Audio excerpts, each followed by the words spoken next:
This topic will always be a complaint to some people. Are you guys gonna look at me straight in the eye and say that this outfit or shot combination isn't just sexualizing fan service? Yes, it is not sexualizing fan service, and if you think it is, so what? It's a video game. Tifa is an attractive female character, and Cloud is appreciating it. Way too much in this clip. Can someone explain to me how this is crucial to the Final Fantasy VII plot? I'd argue the whole remake is not crucial to the Final Fantasy VII plot, and so is Rebirth for that matter, but the side quests aren't crucial either. There's so much stuff in the game that aren't crucial. Not every aspect of the plot needs to be. Just because a scene isn't serious, authors can take the liberties to show whatever they want in it. Yes, it's their work. They can do whatever they want with it. You're saying this as if they have a moral obligation to follow. What I'm arguing is that the framing of that specific scene did serve to feed into the stereotype of sexualization of female characters rather than challenge it. What are you talking about? She's wearing a swimsuit on the beach. She's obviously gonna wear clothing that are more revealing than her normal outfit. If you say that it can be challenged, how? By have her not wear a swimsuit? By not have Cloud appreciate her in a swimsuit? That'd be incredibly rude for Tifa, who has been seeking for his attention. God forbid women want to look attractive to dudes, right? I feel like girls and women deserve better representation in video games. Dude, you are implying that Tifa Lockhart is not a good representation of women in video games. Tifa Lockhart, one of the most iconic and most beloved video game characters of all time. And you're saying that she's not good enough because she wore a sexy swimsuit at one point and being ogled at. I think female game characters deserve to be discussed as actual characters with personalities and flaws than just as sexual objects by pretend progressives. It's one thing to be a pretend progressive, but it's another thing to be an internet community moderator. This is one of the most bizarre reasons someone get banned on a group chat.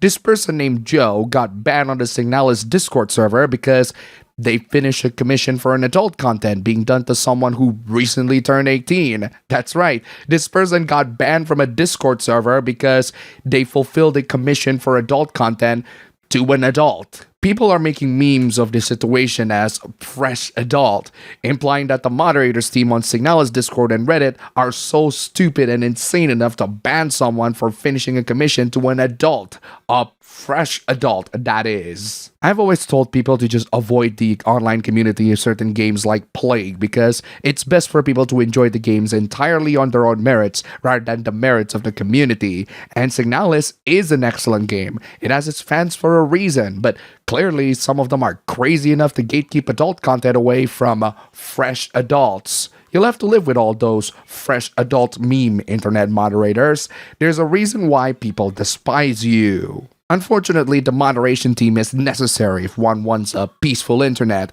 especially when discourses repeat themselves. The hate towards Persona 3 Reload to the point of recommending fests over it is something that I don't think I'll ever understand. Reload is the trash version. People really just say their opinions like this so confidently, you wouldn't know trash until you experience them. Please say your spouse is trolling the daylights out of you. And now you're in denial. It's one thing to confidently say that Reload is trash. It's another thing to be in denial that people love it. I even asked Gemini in hopes that it can filter out all the nonsensical arguments and focus on the real legitimate points. Even Gemini is like, yeah, I know what you're talking about. It's like they know that they're entering a minefield. Persona 3 FES is preferred over Reload by some for a mix of design philosophy, atmosphere, artistic direction, and nostalgic game design.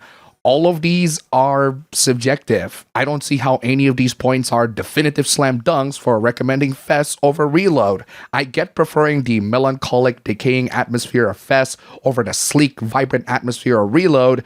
What I don't get is justifying indirect party controls. That one just baffles me to no end. I can tell you one definitive reason to recommend Reload over FES. You can only play Persona 3 FES on a PS2 emulator. You must download the emulator, set it up on your PC, download the BIOS, download the game ROM, set up a game controller, and then run the game. You can buy Reload on Steam and all the modern console platforms with a couple of clicks. Sorry, FES elitists, but you will never win this debate when your game is stuck on a dead platform. Let's move on from pointless game version discourse to people wasting money on the dumbest of things in gaming. Black Ops 1 and 2 return on PlayStation 5 and people are loving it. They love it so much that it even outperforms the latest Call of Duty games. Some people sacrificed a little too much for the sake of getting that Call of Duty nostalgia. If my game still feels terrible after this, I'm giving on the Black Ops 2 port. New monitor, new Elgato, new PS5 Pro, new controller, new HDMI cables. Did you seriously buy a whole new monitor, capture card, controller, Sony branded HDMI cables, and a whole new PlayStation 5 Pro to fix the Black Ops 2 port? It's not your fault that the Black Ops 2 port is buggy. The developers hasn't fixed them in a long time. Also, why did you buy Sony branded HDMI cables? Just buy any HDMI 2.1 cables and you'll do just fine. I asked ChatGPT. Well, I guess we found a problem here. It could be something with the HDMI, so just covering all the bases before I give up. Well, you covered all the bases, alright. You covered it so much you replaced the whole thing. I just want to play the game smoothly without hackers every game. Then you shouldn't play them on the consoles. Yes, I can play Plutonium, but the dopamine from hitting on actual people is completely different. Wow, you are literally this guy. What can I say? There's nothing like the rush of hunting people down and killing them. I mean, my heart's beating, my hands are shaking, but I'm still shooting, and I'm still getting the headshots. It's like boom, headshot, boom, headshot, boom, headshot. At least Black Ops 1 and 2 don't require a lot of hardware to run. The memory crisis affecting gaming hardware has gone so bad that AMD is going to release GPUs that will only have 4 gigs of VRAM. Wow, we are running out of memory so bad that we have to lower the standards that much. For context, 8 gigs of VRAM is required to play most modern demanding titles at 1080p medium settings. With 4 gigs of VRAM, you're lucky if these modern games run on 1080p. Or at all. Fortunately, PC gaming is a very flexible hobby, and depending on what games you throw at it, your PC can play something as simple as NES games to running the latest Microsoft Flight Simulator at 4K 60 FPS. A lot of games lie somewhere in the middle of that. I don't blame AMD for releasing models that are below 8 gigs of VRAM during the memory crisis that we're suffering right now, thanks to AI companies hoarding all the hardware.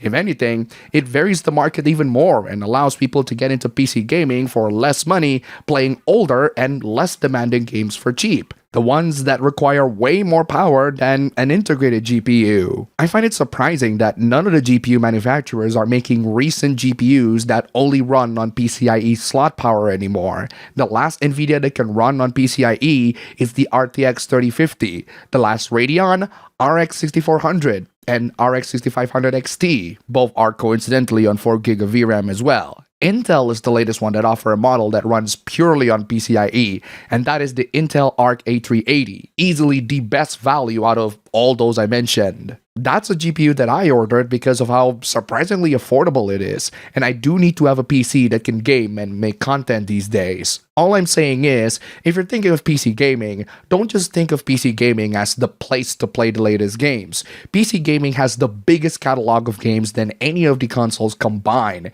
and they can still be played to this day with a couple of tweaks and fixes. Thankfully, with most games released up to this point, you don't need incredibly demanding hardware, and depending on what you throw at it, your PC can either run it smoothly or chug like crazy. Pick the right games for your PC and they will run beautifully. AI companies hoarding out all the hardware is one thing, but executives hoarding out all the profits is another.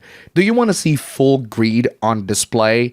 Andrew Wilson, the boss of EA, received bonus of $38 million last year, while Battlefield 6 developers are being laid off. It's like all these executives at the top of these game companies are sucking off and squeezing as much profit as they can and hoard them all for themselves, while they let the developers do the heavy lifting for them and sack them off when they don't need them. Do you want to know why the Western gaming market is this bad? This is why Andrew Wilson isn't the only person who takes massive bonuses. These people also got from $8 to $13 million. Crazy, right? Apparently, Battlefield 6 achieved all sorts of milestones with a high-quality launch. Yeah, the launch was high quality, I remember that, but they don't make that last because the Steam reviews have been mixed on this game, man. My timeline is rather silent on this game too. Plenty of people played it, but they also abandoned it. Doesn't matter. We make lots of profits on this one. EA is one of the many gaming companies in the West that are going through survival mode. Certainly not for their suits, but it is definitely the case for the developers and the company prospect as a whole. If EA can't bank on Battlefield, they can only bank on their sports games, and their sports games do make bank. But once that market is gone, EA is gone with them too. And that's all for the video today. Here's a cat. Huge thanks to all the wonderful sponsors this week. You're all fantastic. Don't forget to check out my previous videos here. Click the like button, comment, subscribe, join the YouTube membership, leave some tips, just $1 down below. And thanks for watching.